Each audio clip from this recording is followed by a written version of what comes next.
नमस्कार बंधुरा आज के आमी महाराष्ट्रेर औरंगाबाद भ्रमणेर भिडियो निये चले एसेछि। एर आगेर भिडियोते आमी अजंता गुहा सम्बन्धे आपनादेर देखिয়েছি। आज के आमी देखाबो आपनारा किभाबे दुदिनेर मध्य पुरो महाराष्ट्रेर औरंगाबाद घुरे देखते पारबेन। महाराष्ट्रेर औरंगाबाद जे जन्य बिख्यात सेटा हलो इलोरा गुहार जन्य। औरंगाबाद जाबेन किभाबे? दुभावे जेते पारेन। आपनारा अजंता गुहा देखे सेखान थेके जे कोनो गाड़ीते बा बासे औरंगाबाद जेते पारेन, अथवा ट्रेने जेते चाइले हावड़ा थेके सरासरि औरंगाबाद ट्रेन नेই, आपनादेर मुम्बाई बा पुनेगामी ट्रेने जलगाँव बा भूसाभाल बा मानमाड स्टेशने नेमे सेखान थेके 3-4 घंटार मध्येই किन्तु अन्य ट्रेन धरे औरंगाबाद पौঁছে যেতে পারবেন। এখানে কি কি দেখার আছে সেগুলো আমি পরপর দেখাবো।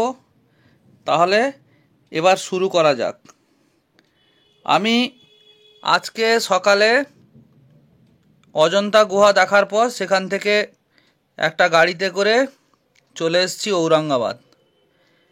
12টার সময় ঔরঙ্গাবাদ এসে এখানে হোটেলে ঢোকার পর বিকেলবেলা আমরা ঔরঙ্গাবাদ শহরের কাছাকাছি যে স্পটগুলো আছে সেগুলো আজকে দেখে নেব। পরের দিন আমরা দূরের স্পটগুলোতে যাব। প্রথমেই চলে এসেছি, যেটা দেখতে পাচ্ছেন সেটা হচ্ছে ঔরঙ্গাবাদ কেভ। অনেকেই কিন্তু এই কেভটার ব্যাপারে জানেন না। অজন্তা ইলোরা কেভের ব্যাপারে আপনারা জানেন, কিন্তু ঔরঙ্গাবাদ কেভ এই ব্যাপারে অনেকেই জানেন না।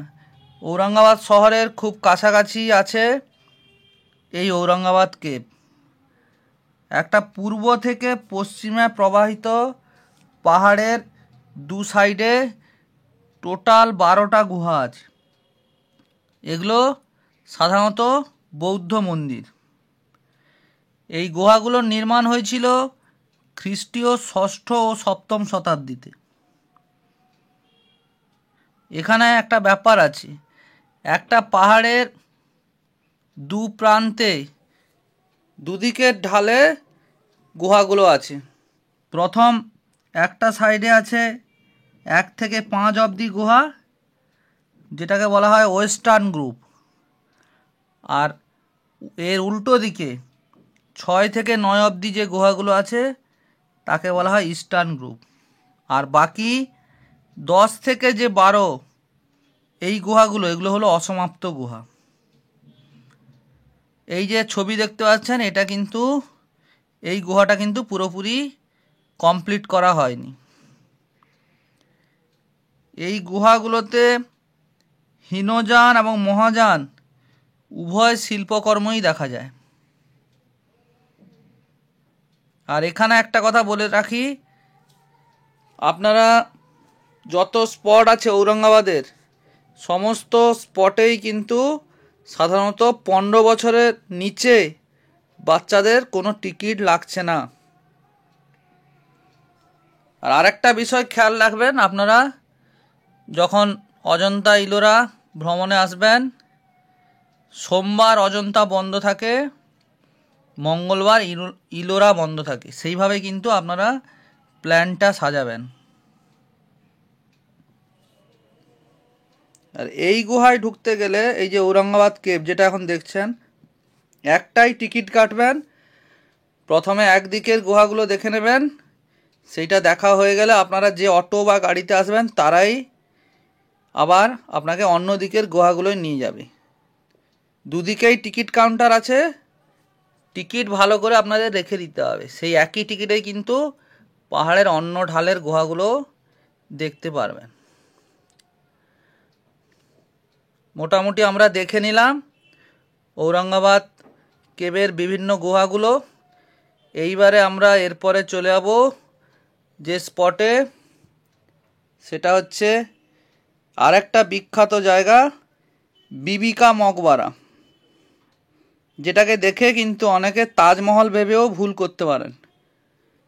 এটা কিন্তু মহারাষ্ট্রের তাজমহলও একে বলা হয়। এই বিবি কা মকবরা হচ্ছে একটা স্মৃতিসৌধ।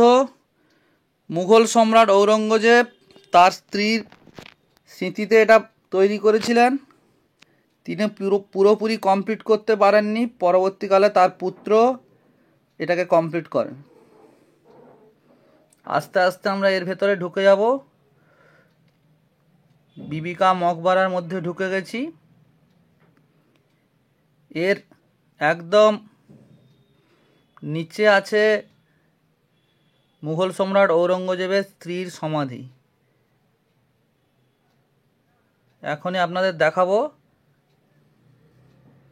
এইখানে রয়েছে মুঘল সম্রাট ঔরঙ্গজেবের স্ত্রীর সমাধি। অনেকে কিন্তু এখানে টাকা পয়সা, কয়েন, বিভিন্ন নোট, সেগুলো কিন্তু শ্রদ্ধা জানিয়ে এখানে কিন্তু অনেকে কিন্তু দেন। এইটার পরে চলে এসেছি। এইটার নাম হচ্ছে সোনেরি মহল। এটা আর কিছুই নয়, এটা একটা সংগ্রহশালা। এখানে মধ্যযুগ এবং আধুনিক যুগের বেশ কিছু জিনিসপত্র এখানে রাখা আছে। এটা একটা মিউজিয়াম। এর ভেতরে ঢুকে যাব আমরা। এইটার সামনে কিন্তু তখনকার সময়ের যে কামান ব্যবহার করা হতো, সেই কামানগুলো কিন্তু এর সামনে রাখা আছে। ভেতরে দারুণ দারুণ বিভিন্ন মূর্তি থেকে শুরু করে তখনকার ব্যবহৃত বিভিন্ন জিনিসপত্র, কয়েন, এসব অনেক কিছু এর মধ্যে আপনারা দেখতে পাবেন। এরপরে চলে এসেছি, এটা আরেকটা বিখ্যাত মিউজিয়াম। এর নাম হচ্ছে ছত্রপতি শিবাজি মহারাজ মিউজিয়াম। এটা ঔরঙ্গাবাদ শহরের একদম কাছে অবস্থিত। এখানে রয়েছে আগেকার দিনের কামান, মহারাজ শিবাজির ব্যবহৃত বিভিন্ন অস্ত্রশস্ত্র, তখনকার বিভিন্ন ব্যবহার্য সামগ্রী, পুরনো দিনের অনেক কয়েন। এইটা দেখার পরে আর একটা জায়গায় এসছি। এটা কিন্তু আমাদের প্ল্যানে ছিল না, আমাদের যিনি অটো দাদা ছিলেন তিনি নিয়ে এলেন। তখনকার দিনে জল সরবরাহের জন্য এটা করা হয়েছিল। উঁচু পাহাড় থেকে জল নিয়ে এসে সেটা যেরকম জল সরবরাহের কাজে লাগতো, আর একটা কাজেও লাগতো। এই যে দেখতে পাচ্ছেন, জলের এই ফোর্সটা দিয়ে একটা ব্লেডগুলোকে ঘোরানো হচ্ছে এবং সেখান থেকে চাক্কি, মানে গম থেকে যে আটা ফাটা তৈরি হয়, সেইগুলোকে এখানে পেশাই করা হতো। এটা কিন্তু অনেক পুরনো, তখনকার সুলতানদের আমলে তৈরি।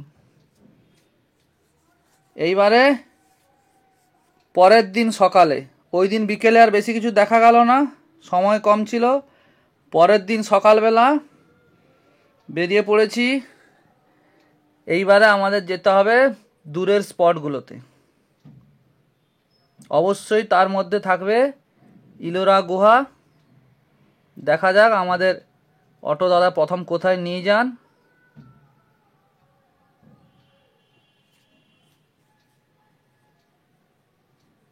এই ইলোরা গুহা কিন্তু মোটামুটি একটু দূরেই অবস্থিত। প্রথমেই চলে এসেছি ইলোরা গুহাতে। একদম প্রথম থেকে পরপর দেখে নেব। এক থেকে এখানে প্রায় 34টা গুহা আছে। 1 থেকে 12 পর্যন্ত আছে বৌদ্ধ গুহা, তারপরে 27 পর্যন্ত হিন্দু গুহা, এবং পরেরগুলো হচ্ছে জৈন গুহা। এইটা যেটা দেখতে পাচ্ছেন, এটা হচ্ছে 5 নম্বর গুহা। এটা একটা বিশাল বড় গুহা। তখনকার দিনে পুরো একটা পাহাড়কে কেটে তার মধ্যে এইটা তৈরি করা হয়েছে। এইটা তখন ব্যবহার হতো কিন্তু ডাইনিং হল হিসাবে, মানে খাওয়ার জায়গা, এখানে বসে খাওয়া হতো। এইবারে এই গুহাটা, এটার নাম হচ্ছে বিশ্বকর্মা কেভ। এইটা দেখে নেব।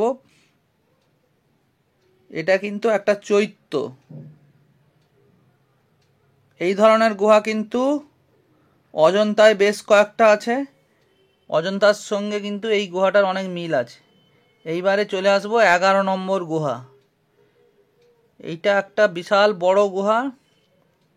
এর অপর নাম হচ্ছে তেতাল, কারণ এটা একটা 3 তলা বিশিষ্ট গুহা।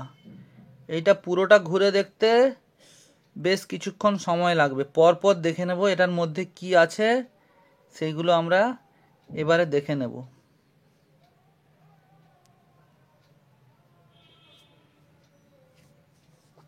প্রতিটা বারান্দায় পরপর খোপ করা আছে। সেই খোপের মধ্যে কিন্তু প্রতিটা খোপেই ভগবান বুদ্ধের মূর্তি আছে।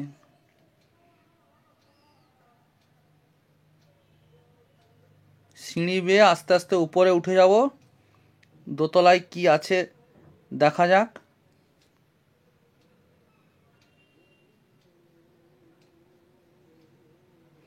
আরেকটা জিনিস বলে রাখি, এই ইলোরা গুহা এটা কিন্তু তৈরি করেছিলেন রাষ্ট্রকূট রাজারা। খ্রিস্টীয় 5ম থেকে 10ম শতাব্দীর মধ্যে এই গুহাগুলোকে তৈরি করা হয়েছিল। বিশাল লম্বা বারান্দা, প্রতিটি খোপেই কিন্তু ভগবান বুদ্ধের মূর্তি এবং তার সঙ্গে আরও অনেক মূর্তি আছে।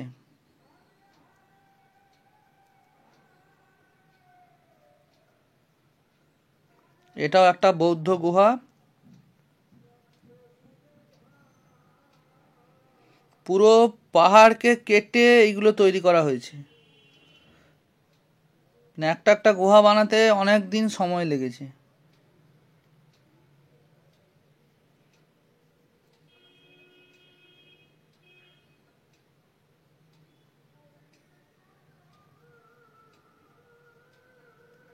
প্রতিটা খোপেই বুদ্ধদেবের মূর্তি আছে।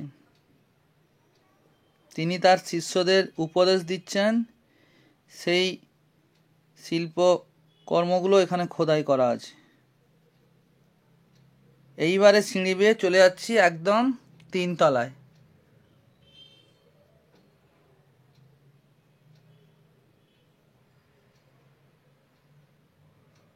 তিনতলায় আস্তে আস্তে উঠে যাচ্ছি। এইবারে চলে এসেছি, বিশাল লম্বা বারান্দা। এই 3 তলা থেকে বাইরের কিছুটা অংশ দেখা যাচ্ছে।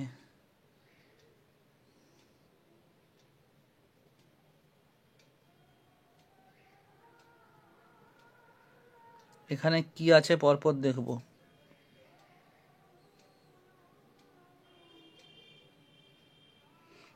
এখানেও কিন্তু ভেতরের জায়গাটা কিন্তু অনেকটাই বড়। এখানে দোতলায় যেরকম অতটা প্রশস্ত ছিল না, এখানে কিন্তু ভেতরে ঢুকে আসা যাচ্ছে। এই গুহাগুলো আবার তখনকার দিনে যারা পড়াশোনা করত তারা সম্ভবত এখানে থাকতো। স্কুল হিসাবে এটা ব্যবহার করা হতো।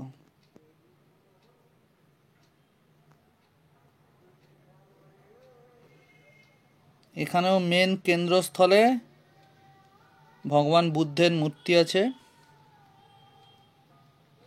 এইবারে চলে আসবো 12 নম্বর গুহা। এইটা আর পুরোটা ঘুরবো না, কারণ এটা একদম 11 নম্বর গুহার মতোই। 11 নম্বর গুহার সঙ্গে অনেক মিল আছে। এটাও একটা 3 তলা গুহা। এইবারে চলে এসেছি 14 নম্বর গুহা।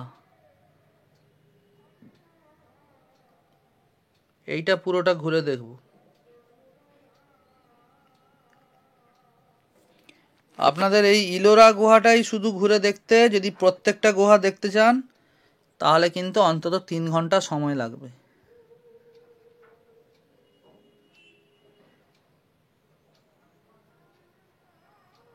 দারুণ দারুণ সব চিত্রকলা এখানে খোদাই করা আছে। এটা কিন্তু একটা হিন্দু গুহা। বিভিন্ন হিন্দু দেবদেবীর মূর্তি এখানে খোদাই করা আছে।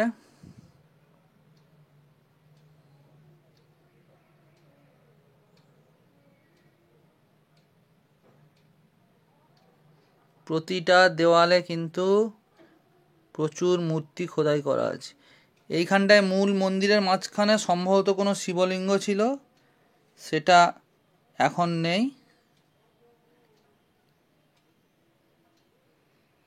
আস্তে আস্তে এইটা থেকে বেরিয়ে যাব। এইবারে চলে এসেছি, এটা কিন্তু আর একটা বিখ্যাত গুহা, এর নাম হচ্ছে দশাবতার কেভ। এর সামনেটায় কিন্তু একটা মন্দিরের মতো ছিল, সেটা অনেকটাই ধ্বংসপ্রাপ্ত হয়ে গেছে। আর এই গুহাটার নাম দশাবতার কেভ কেন? এখানে বিষ্ণুর যে 10 অবতার, প্রতিটি অবতারের কিন্তু এখানে মূর্তি খোদাই করা আছে, এবং সামনে একটা নন্দীর মূর্তি অর্থাৎ ষাঁড়ের মূর্তি আছে, কারণ এটা কিন্তু একটা শিব মন্দির। প্রতিটি খোপে এখানে খোদাই করা আছে বিভিন্ন দেবদেবীর মূর্তি।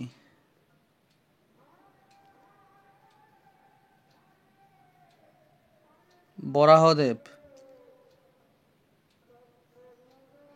একদম কেন্দ্রস্থলে আছে শিবলিঙ্গ।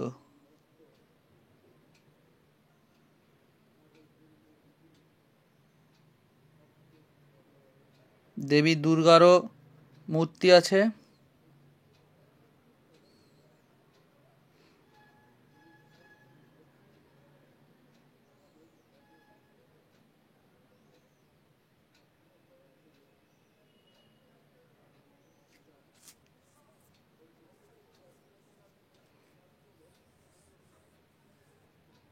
প্রতিটা খোপে বিভিন্ন দেবদেবীর মূর্তি, বিশেষ করে এই গুহাটাতে বিষ্ণুর 10 অবতারের মূর্তি খোদাই করা আছে।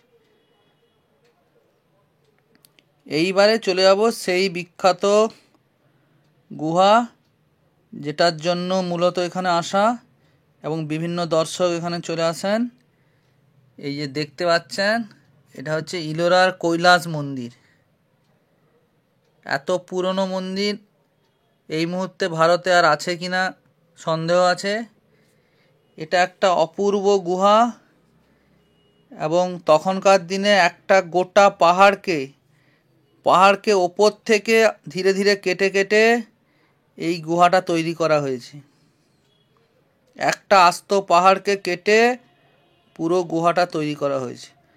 ওই জন্য এটাকে কিন্তু বিভিন্ন যারা আক্রমণকারী, তারা কিন্তু এটাকে পুরোপুরি ধ্বংস করতে পারেনি।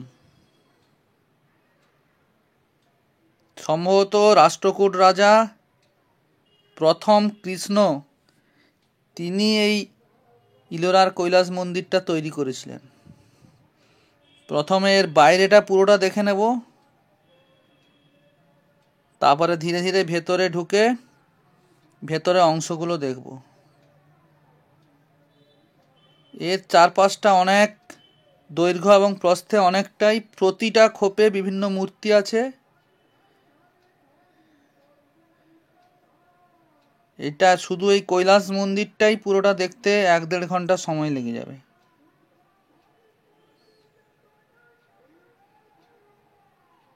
চারপাশে কিন্তু এরকম গম্বুজ, বিভিন্ন খিলান এইভাবে আছে, এবং তার মধ্যে কিন্তু মূর্তিগুলো আছে।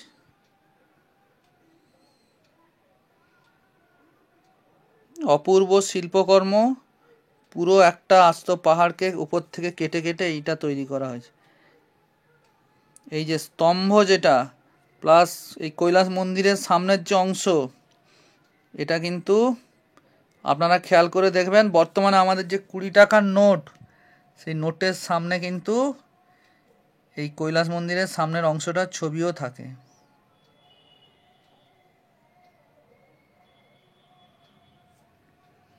অনেক মূর্তি বিভিন্ন কারণে ধ্বংস হয়ে গেছে, কিন্তু এখনো অনেক মূর্তি কিন্তু এখনো টিকে আছে।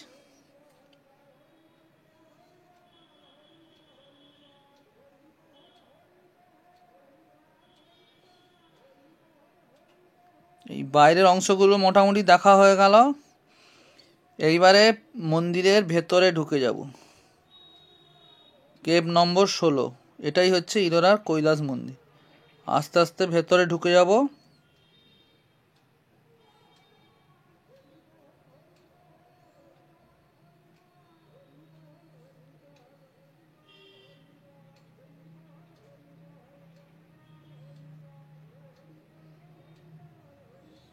ভেতরের শিল্পকর্মগুলো আরও দারুণ।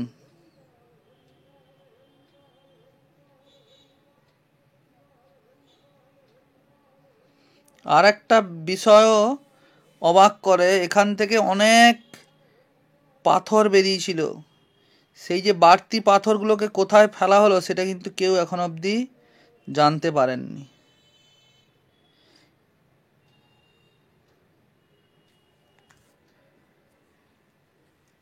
এর দেওয়ালে রামায়ণ মহাভারতের বিভিন্ন যে ঘটনা সেগুলো কিন্তু এখানে সেই ঘটনাগুলো খোদাই করে রাখা আছে। এরপরে আরও ভেতরে ঢুকবো পরপর।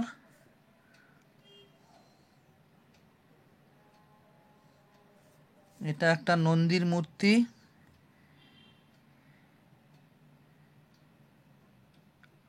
আস্তে আস্তে একদম মূল মন্দিরের ভেতরে ঢুকবো। এখানে কিন্তু জুতো খুলে রেখে প্রবেশ করতে হবে।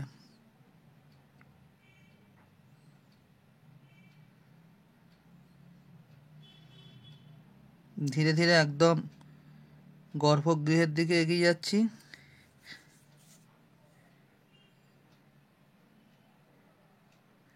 এতদিন আগের সব শিল্পকর্ম কিন্তু এখনও কত সুন্দরভাবে এগুলো টিকে আছে।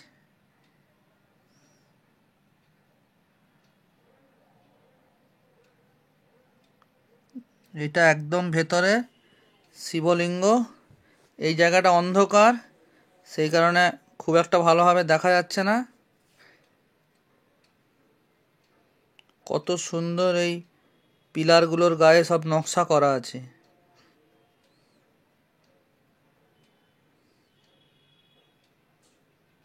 এইবারে এখান থেকে আস্তে আস্তে বেরিয়ে যাব।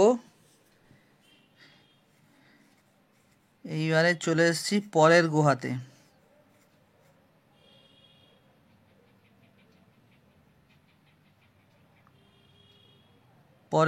তারপরের গুহাতে চলে এসেছি। এটা 21 নম্বর গুহা।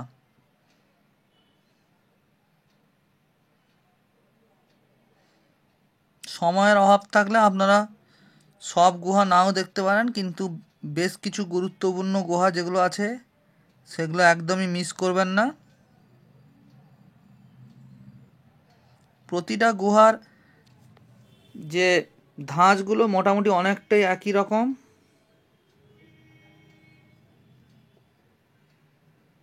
এখানেও প্রচুর দেবদেবীর মূর্তি খোদাই করা আছে।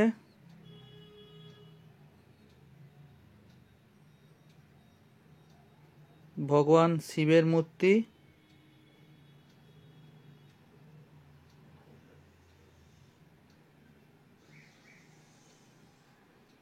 এর মাঝখানে একটা শিবলিঙ্গ আছে।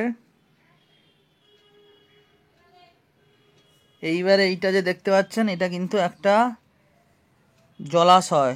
তখনকার দিনে জল সরবরাহের জন্য এটা ব্যবহার করা হতো। গুহাগুলোর অনেকটাই শেষের দিকে চলে এসেছি। এর পরে যে গুহাগুলো আছে সেগুলোই কিন্তু এখন আর যেতে দিচ্ছে না। ওগুলো কিন্তু জৈন গুহা।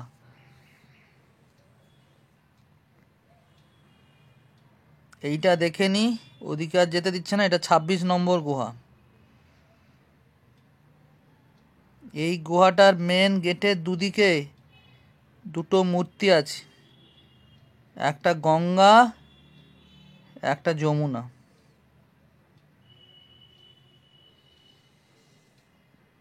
এটার মাঝখানেও আছে শিবলিঙ্গ।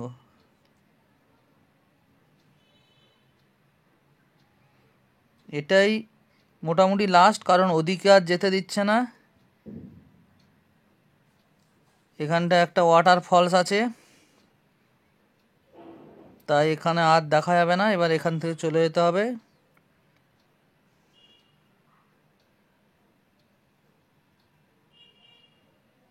এইবারে চলে এসেছি দ্বাদশ জ্যোতির্লিঙ্গের অন্যতম জ্যোতির্লিঙ্গ ঘৃষ্ণেশ্বর মন্দির। কিন্তু এই মন্দিরের ভেতরে কোনো মোবাইল বা ক্যামেরা কোনো কিছু নিয়ে ঢুকতে দেয় না। আপনাদের ছবি তুলতে গেলে কিন্তু বাইরে থেকে ছবি তুলতে হবে। এখানে আমাদের বেশিক্ষণ সময় লাগেনি। এইবারে এখান থেকে চলে এসেছি ঔরঙ্গজেব, মুঘল সম্রাট ঔরঙ্গজেব তার যে কবর সেইটা দেখার জন্য চলে এসেছি। তিনি দাক্ষিণাত্যে যুদ্ধ করতে করতে এখানেই মারা গেছিলেন, ফলে এখানেই তার সমাধি আছে এবং তার যিনি গুরু ছিলেন তার সমাধিও কিন্তু এখানে আছে। এইখানটায় ঢুকে যাব।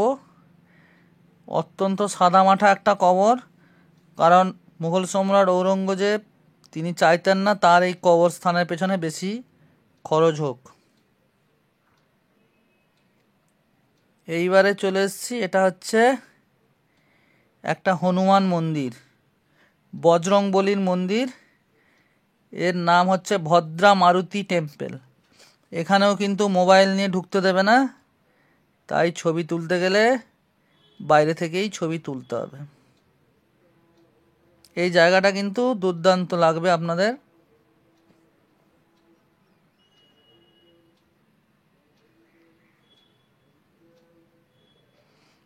এইবারে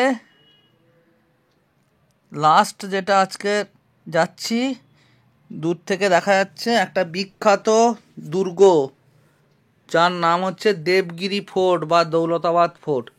আপনারা ইতিহাসে অনেকেই পড়েছেন, মোহাম্মদ বিন তুগলক তিনি দিল্লি থেকে দেবগিরিতে রাজধানী স্থানান্তকরণ করেছিলেন এবং সেই জায়গাটার নাম পরিবর্তন করে রেখেছিলেন দৌলতাবাদ। এটাই হচ্ছে সেই জায়গা, একটা পাহাড়ের ওপর অবস্থিত দৌলতাবাদ ফোর্ট। এখানটায় কিন্তু একদম ওপরে উঠতে গেলে কিন্তু অন্তত 1.5 ঘন্টা সময় লাগবে। প্রায় 30 থেকে 35 তলা বাড়ির সমান এর উচ্চতা। এটার সামনে একটা ম্যাপ দেওয়া আছে, ফোর্টের কোন জায়গায় কত দূরত্ব এবং পৌঁছাতে কত সময় লাগবে সেটা এখানে দেওয়া আছে। পরপর এগিয়ে যাব। প্রথমে পড়ছে একটা কুয়ো, এটাও কিন্তু তখনকার দিনে বানানো।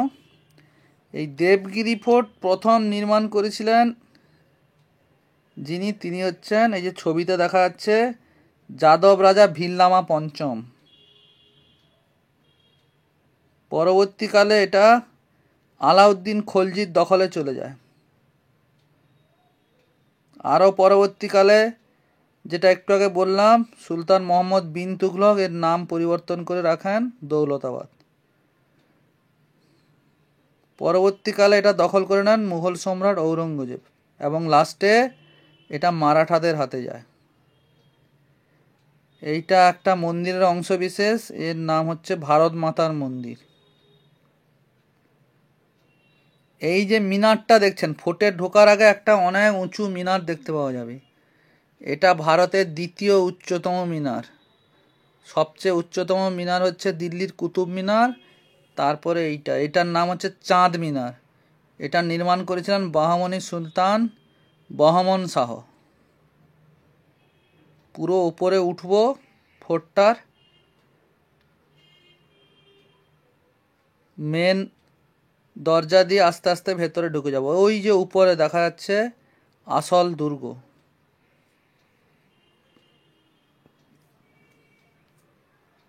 এই পুরো ফোর্টটা কিন্তু একদম পরিখা দিয়ে ঘেরা ছিল এবং এই যে পরিখা, এখানে কিন্তু কুমির ছেড়ে রাখা হতো। কোনো শত্রু যদি ঢুকতে চায় তাহলে তার মাথা কেটে এই কুমির ভর্তি পরিখার মধ্যে ফেলে দেওয়া হতো। এইটার পাশে আবার একটা ঘরের ধ্বংসাবশেষ আছে এই ফোর্টটার পাশে। এটা হচ্ছে একটা জেলখানা ছিল।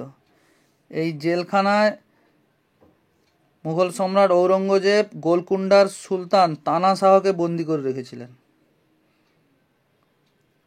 মেন দরজা দিয়ে আস্তে আস্তে ঢুকবো।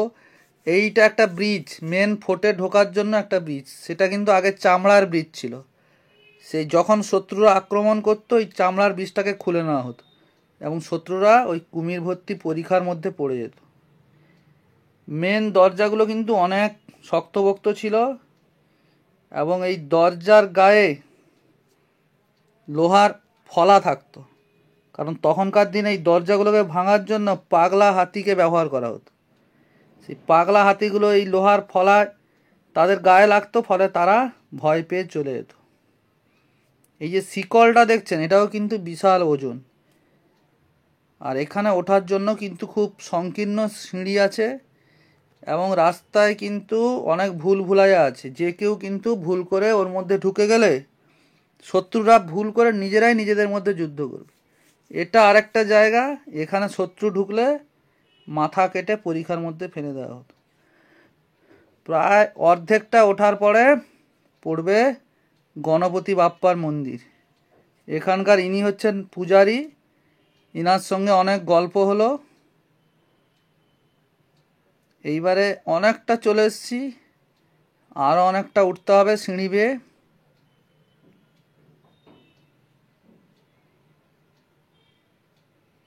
এখানে উঠলে কিন্তু আপনারা সঙ্গে করে অবশ্যই জল নিয়ে যাবেন।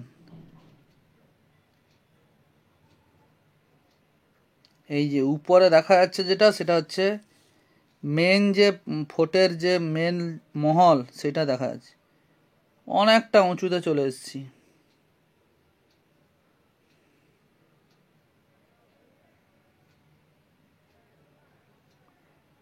প্রায় চলে এসেছি। এখান থেকে দেখুন ওই মিনারটা কত ছোট লাগছে।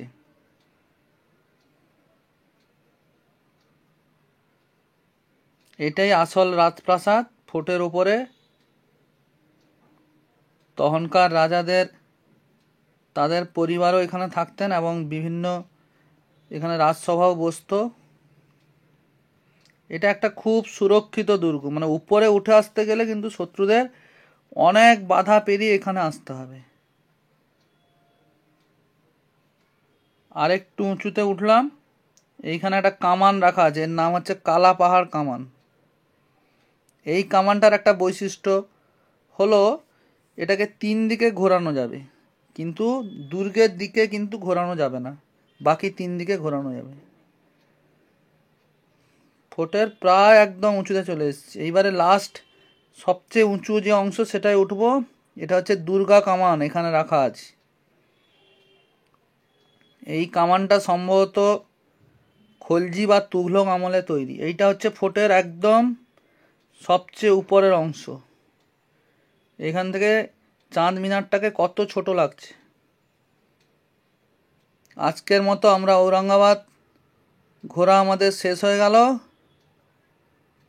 অ্যাকচুয়ালি 1.5 দিন লাগলো আমাদের পুরো ঔরঙ্গাবাদ ঘুরতে। প্রথম দিনের অর্ধেক সময় আর দ্বিতীয় দিনের পুরোটা। আপনারা ভিডিও দেখে জানাবেন কেমন লাগলো। পরে আবার অন্য কোনো ভিডিও নিয়ে ফিরে আসবো।